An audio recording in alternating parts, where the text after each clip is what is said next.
Shalom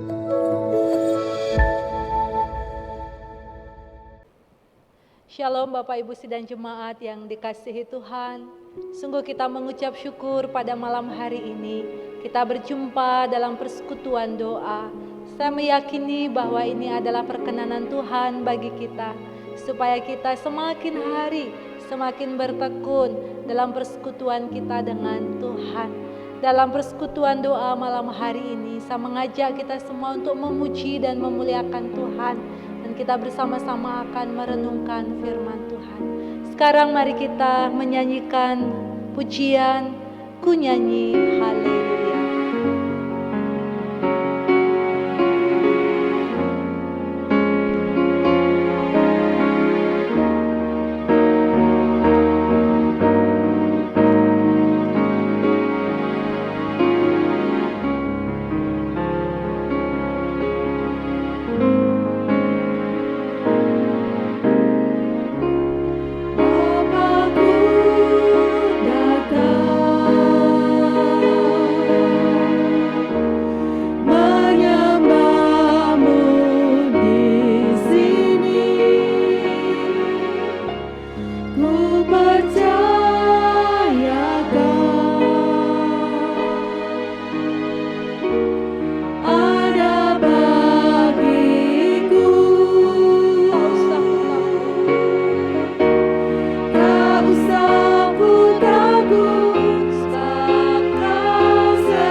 Dan jemaat yang dikasihi Tuhan, sekarang mari kita bersama-sama akan menaikkan doa kita di hadapan Tuhan.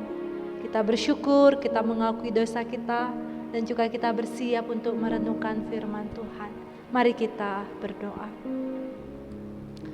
Kami memuji dan membesarkan nama-Mu ya Tuhan, Allah kami yang baik, yang kami sembah dan muliakan di dalam nama Tuhan Yesus Kristus.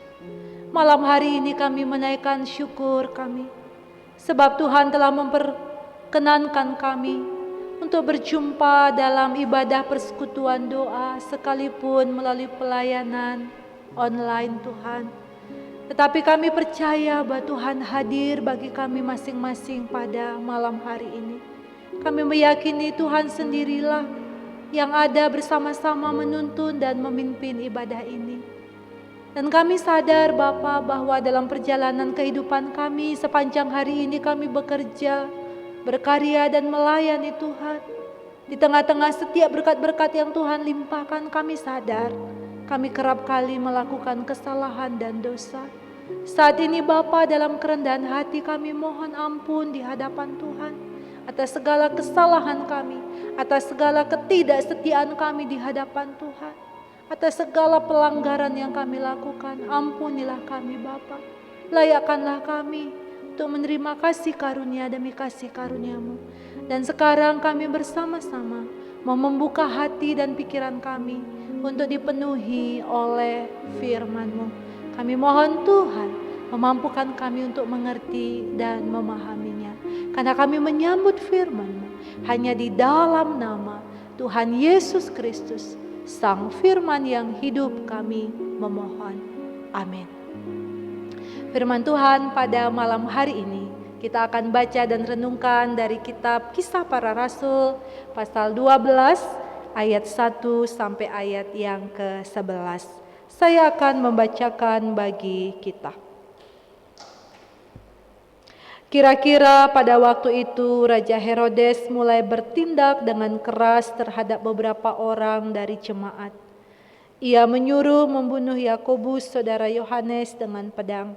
Ketika ia melihat bahwa hal itu menyenangkan hati orang Yahudi, ia melanjutkan perbuatannya itu dan menyuruh menahan Petrus. Waktu itu hari raya roti tidak beragi. Setelah Petrus ditangkap, Herodes menyuruh memenjarakannya di bawah penjagaan 4 regu, masing-masing terdiri dari 4 prajurit. Maksudnya ialah supaya sehabis Paskah ia menghadapkannya ke depan orang banyak.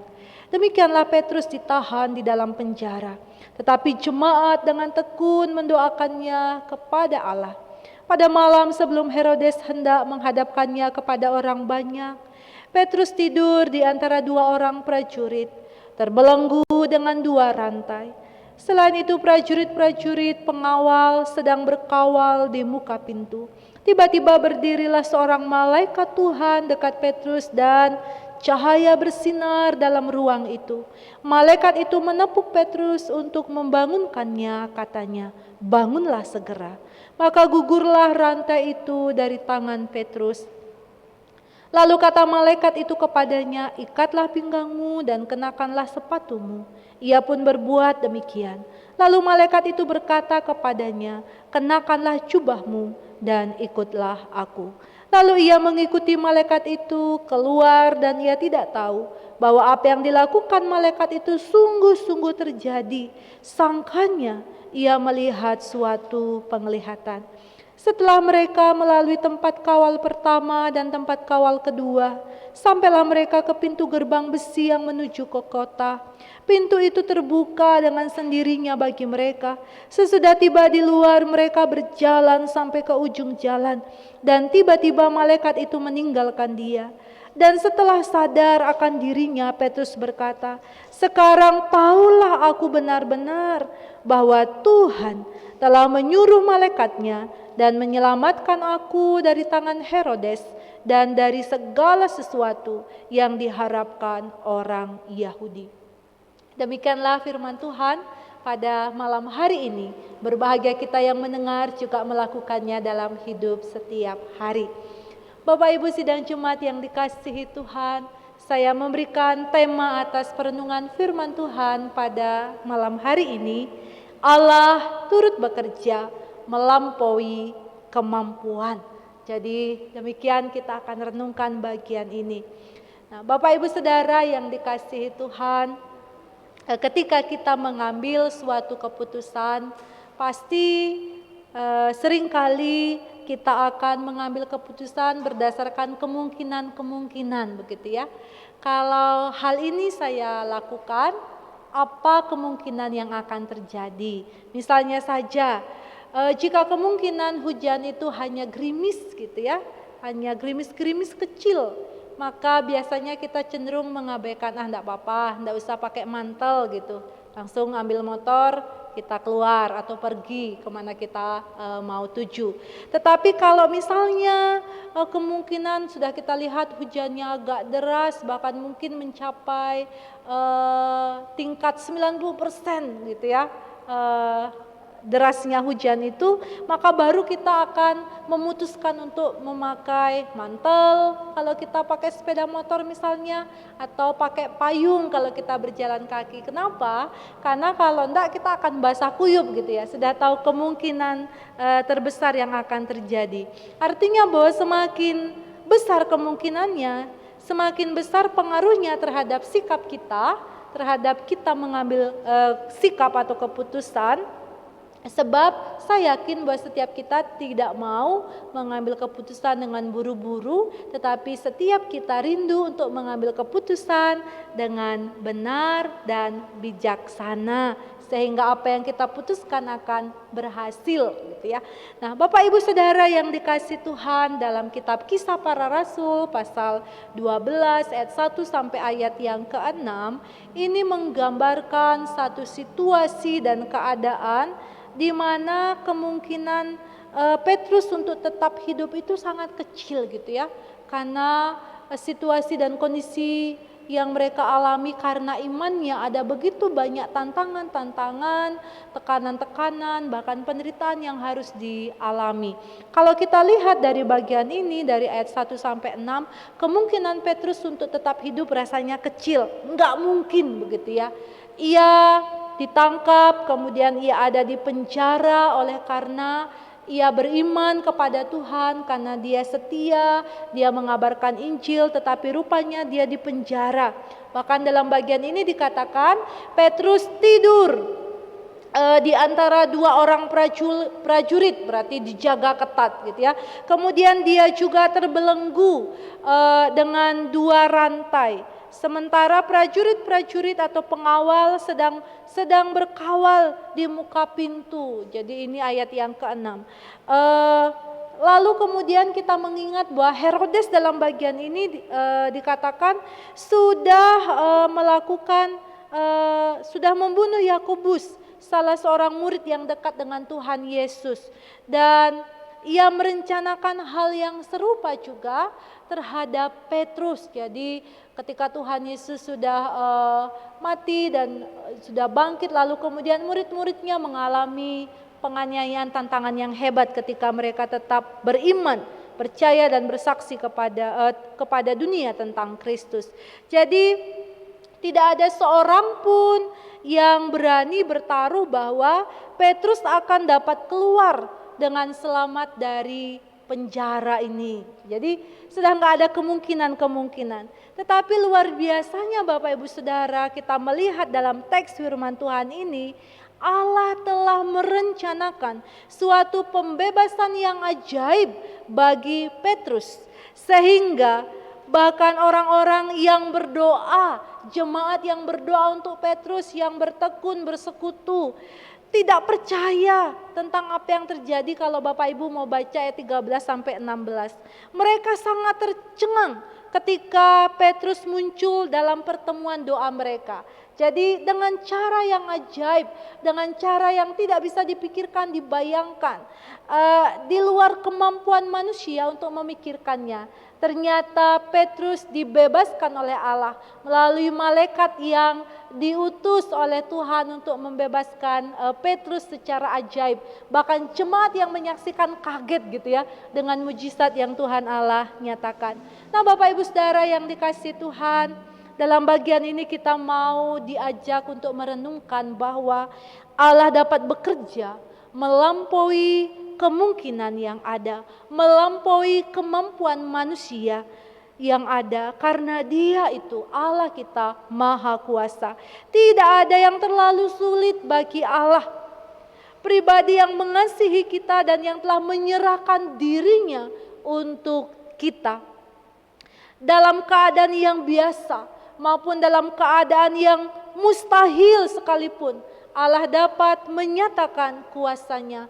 Baik pada saat kita sedang mengalami kelimpahan, dengan kesuksesan, ataupun ketika kita saat ini sedang terpuruk dalam kesedihan, Dia selalu beserta dengan kita. Dia selalu ada dengan kita. Nah, ketika kita mengetahui, merenungkan betapa Allah Maha Kuasa, Allah Maha Hadir, Allah selalu menyertai kita, apa yang harus kita lakukan di dalam kehidupan beriman kita? Yang pertama-tama, kita harus tetap percaya, kita harus tetap teguh dalam iman kepada Tuhan Yesus Kristus. Seperti Petrus dan murid-murid Tuhan Yesus yang lain, sekalipun mereka menghadapi penganiayaan, mereka tetap teguh dalam iman, mereka percaya dan tetap melakukan kebenaran Allah dalam kehidupannya. Yang kedua, kita harus tekun berdoa seperti Petrus dan jemaat Tuhan yang bersekutu mendukung Petrus dalam doa ketika Petrus dipenjarakan oleh karena ia memberitakan Injil Tuhan. Dari ketekunannya berdoa, mujizat Tuhan nyata dan Petrus bisa bebas dengan cara yang ajaib. Yang ketiga, mari kita saling mendoakan satu dengan yang lainnya, sebab disitulah kita akan mengalami persekutuan yang semakin intim dan kita akan dapat merasakan kuasa dari doa itu, sebab kuasa Tuhan yang dinyatakan dalam doa yang kita naikkan. Yang terakhir, kita harus tetap hidup berbagi kasih, saling mengasihi satu dengan yang lainnya. Maka demikian kita akan melihat keajaiban Tuhan dalam kehidupan kita. Bapak Ibu Saudara, apapun yang Bapak Ibu alami pada saat, ingatlah Allah turut bekerja melampaui kemampuan kita yang terbatas ini. Karena itu jangan pernah berhenti berharap dalam iman kepada Tuhan. Semakin bertekun dalam doa, saling mendoakan, dan tetaplah hidup dalam kasih. Tuhan Yesus memberkati kita semua. Amin. Mari kita berdoa kepada Tuhan. Ya Allah Bapa di surga, Bapa yang Maha Kuasa, sungguh ajaib kuasa-Mu Tuhan dapat terjadi dalam kehidupan kami. Kami bersyukur melalui kesaksian iman Petrus hari ini kami diingatkan bahwa kuasa Allah sanggup melampaui segala keterbatasan kami Bapa. Oleh karena itu, mampukan kami untuk tetap berpegang teguh dalam iman percaya kami. Jangan biarkan kami menjadi goyah oleh karena tantangan-tantangan yang kami hadapi Tuhan. Mampukan kami untuk terus bertekun dalam doa, untuk hidup saling mendoakan satu dengan yang lainnya. Dan mampukan kami untuk menghidupi kasih Tuhan, sehingga mujizat Tuhan akan dinyatakan dalam kehidupan kami. Kami meyakini bahwa Allah selalu beserta atas kami, dimanapun dan kemanapun kami melangkah. Terpujilah nama-Mu Bapa, biarlah firman-Mu ini merema dalam hidup kami setiap hari. Di dalam nama Tuhan Yesus Kristus, kami menaikkan syukur kepada Bapa di surga.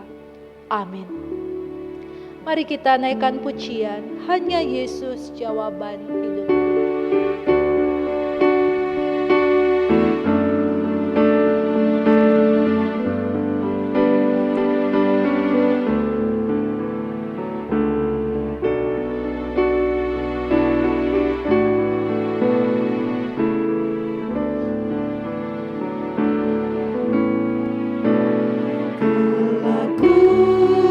Cari damai, hanya ku dapat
Benar seperti pujian ini, hanya Yesuslah jawaban dalam hidup kita.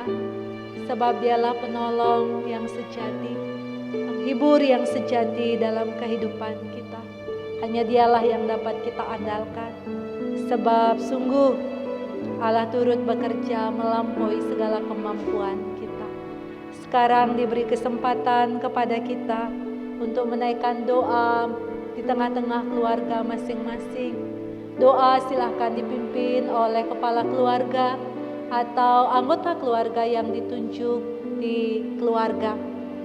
Mohon didukung di dalam doa secara khusus untuk saudara-saudara kita yang sedang sakit saat ini, saudara-saudara kita yang sedang bergumul untuk setiap pergumulan hidup mereka, untuk saudara kita yang masih menjalani masa karantina, masa isolasi, untuk saudara kita di NTT, bahkan untuk keluarga-keluarga dan pergumulan kita pribadi.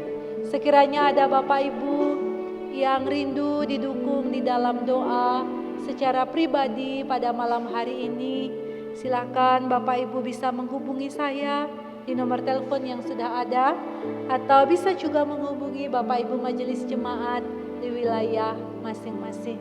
Selamat menaikkan doa Bapak Ibu Saudara.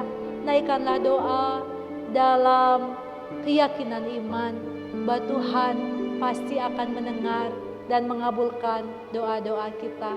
Sebab doa yang dinaikkan dengan iman sungguh besar kuasanya. Selamat berdoa, Tuhan Yesus memberkati kita semua. Shalom.